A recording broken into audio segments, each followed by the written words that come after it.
Pembukuan adalah proses pencatatan keuangan yang dilakukan secara sistematis dan teratur untuk mengumpulkan data terkait harta, kewajiban, proses, penghasilan, dan biaya, yang dimana pembukuan bertujuan untuk menyusun laporan keuangan seperti neraca yang mencerminkan posisi keuangan, serta laporan laba rugi yang menunjukkan hasil operasional dalam suatu periode pajak.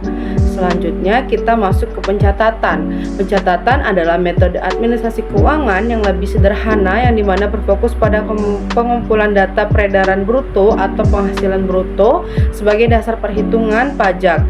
Pencatatan juga mencakup penghasilan yang bukan objek pajak serta yang dimana dapat dikenakan pajak final. Metode ini digunakan oleh usaha kecil atau wajib pajak tertentu yang dimana untuk memastikan kepatuhan terhadap kewajiban perpajakan. Oke, selanjutnya kita masuk syarat-syarat penyelenggaraan pembukuan. Syarat penyelenggaraan pembukuan meliputi kejujuran dan transparansi dalam mencatat keadaan usaha yang sebenarnya. Pembukuan harus dilakukan di Indonesia dengan huruf Latin, angka Arab, mata uang rupiah, dan bahasa Indonesia atau bahasa asing yang dimana harus mendapatkan izin Menteri Keuangan.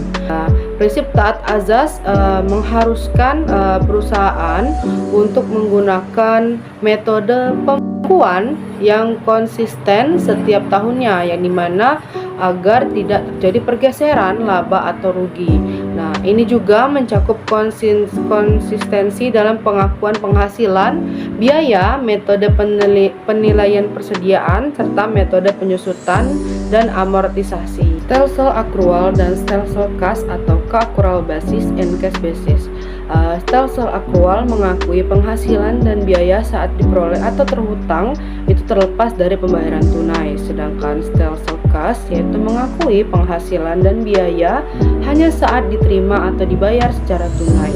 Dalam stelsel kas penting untuk mencatat seluruh penjualan yang dimana itu dapat memperhitungkan penyusutan dan amortisasi sesuai aturan dan tetap konsisten dalam penggunaannya.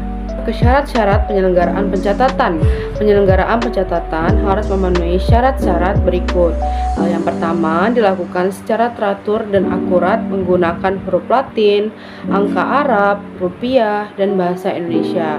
Yang kedua, disusun secara kronologis yang dimana dokumen yang mendasari pencatatan harus disimpan selama 5 tahun di tempat tinggal atau tempat usaha wajib pajak.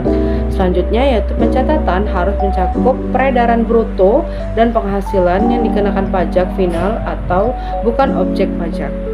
Selanjutnya yaitu tujuan penyelenggaraan pembukuan atau pencatatan.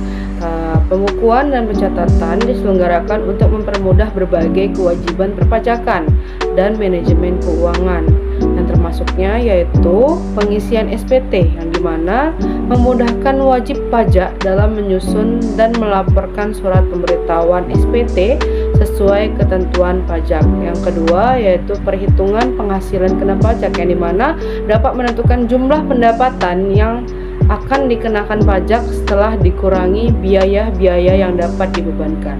Selanjutnya yaitu perhitungan PPN dan PPNBM yang dimana membantu dalam perhitungan pajak pertambahan nilai atau PPN dan pajak penjualan atas barang mewah atau PPNBW yang harus dibayar. Selanjutnya kita masuk ke tempat penyimpanan buku atau catatan atau dokumen. Buku, catatan, dan dokumen pendukung yang menjadi dasar pembukuan atau pencatatan harus disimpan di Indonesia sesuai ketentuan berikut.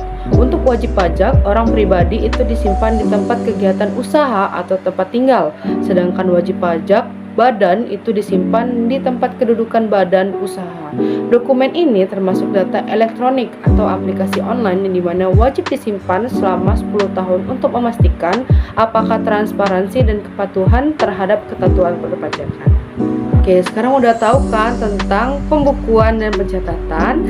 Terima kasih sudah mendengarkan pemaparan dari saya. Jika ada salah saya mohon maaf. Semoga ini menjadi pengetahuan baru untuk kalian. Terima kasih. Dadah semuanya.